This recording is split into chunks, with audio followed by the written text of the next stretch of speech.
Hey guys, it's Luca from Learning MTG, and today I'm going to have another video. The video of today is called The Yin and Yang of MTG Investing. So basically I wanted to talk about kind of like the two ways you can approach investing. There's the technical side of investing and the fundamental side of investing. So what are they? We'll start with the fundamental. Fundamental is like probably what you typically would think of as an investor, which is like, this thing's like, it's trading at, let's look at this. Like Croxa is at, you know, 12 ticks or 11 ticks. There's no way that it should be a 9 or 10 tick card. Like, this card is playable in Modern, it's really good in Pioneer, it's good in Standard. There's no way in hell that this should be 9 ticks. I'm going to buy him up. Or another way that you might approach a fundamental trade is like, well, Crocs is going to be seeing more play in the future because of X, Y, and Z, or you're creating a model for price based on supply and demand, and you're saying that based on your model, you expect that the price will go up in the future, or that basically something is currently undervalued. That's like the fundamental approach, and it's kind of what I think most people initially think of when they think of investing, when they're new to investing. Some examples of fundamental investors would be like Warren Buffett, who I learned from, what's his name? The Intelligent Investor. Why can I not remember his name? Thank God for Google. Oh, Benjamin Graham. Right, so Warren Buffett and Charlie Munger, they basically learned from Benjamin Graham, who was, a very fundamental based trader. He would basically look at a company, look at the accounting, and he would say that, okay, this company is making X amount of dollars a year, or maybe like the materials that are and the cash that's even in the company is worth X amount. And based on, a projection of future cash flows, you would say, wow, this is a steal at whatever the current price is. So that's like a fundamental investor. Yeah, I brought some books. Another fundamental investor would be like Ray Dalio. So Ray Dalio does kind of a similar thing. He's looking at many different asset classes within his firm, whether it's like gold or silver, bonds, equities, whatever, and they're trying to say like, okay, well, what's undervalued, what's overvalued, and trade according to that. You're trying to decide whether something is overvalued or undervalued. That's fundamental investing.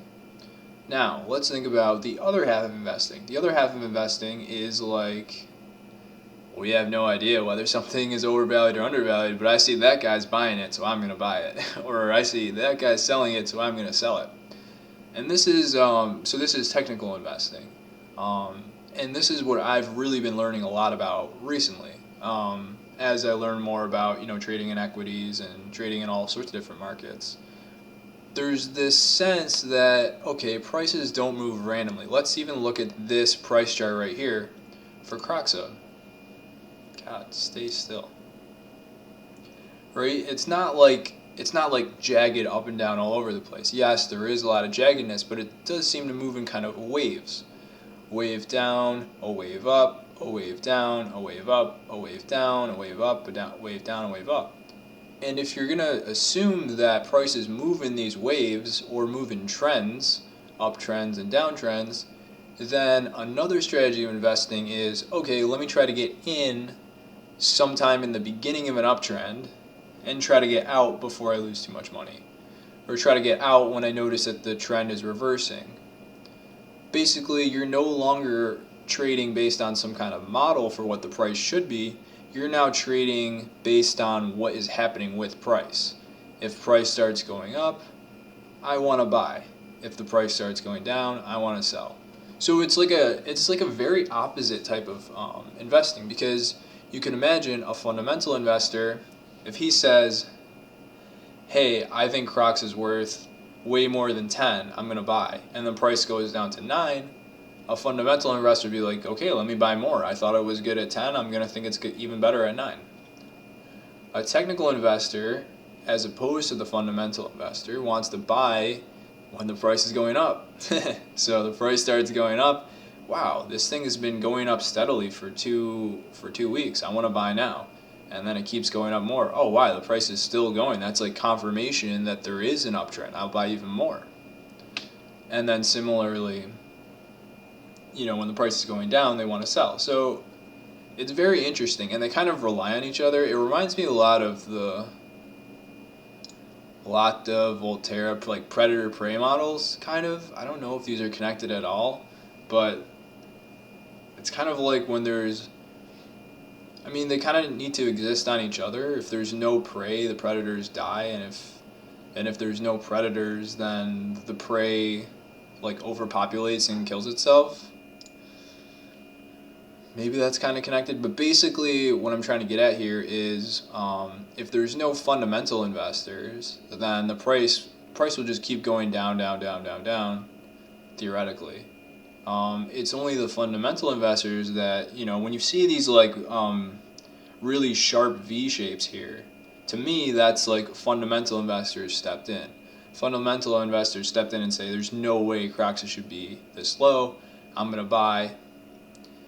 And because basically the fundamental investors cause this spike, that triggers the technical investors. The technical investors see the spike as the car alarm goes off, and they come in and they start buying.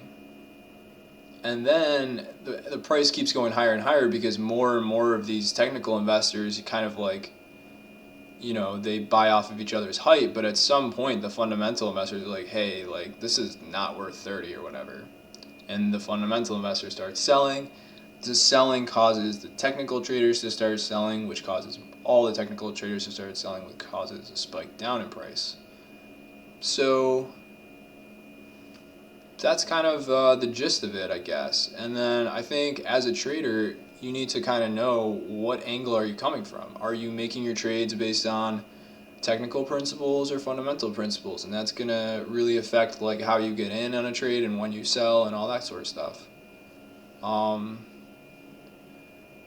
Someone like Rudy from Alpha Investments is, in my opinion, more of a fundamental trader. He's saying things like, you can quote him as saying things like, there's no way a Bizarre Baghdad should be worth X, or there's no way a Wheel of Fortune should be worth $100. It's a $1,000 card. So he's like got a model in his head for how much a card should be worth, and if the price is far enough away from that, he's buying.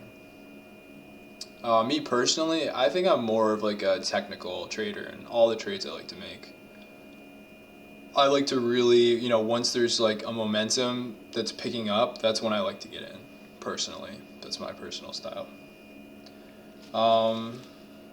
Yeah, I've got some like, I've got some more of like technical analysis. Like, so this book's on like trend following.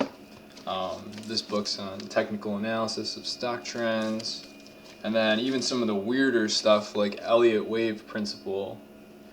So Elliott was this guy, and he basically came up with a theory with like prices move in waves, and they move in certain types of waves, like 5 waves up or 3 waves down, and all sorts of crazy stuff.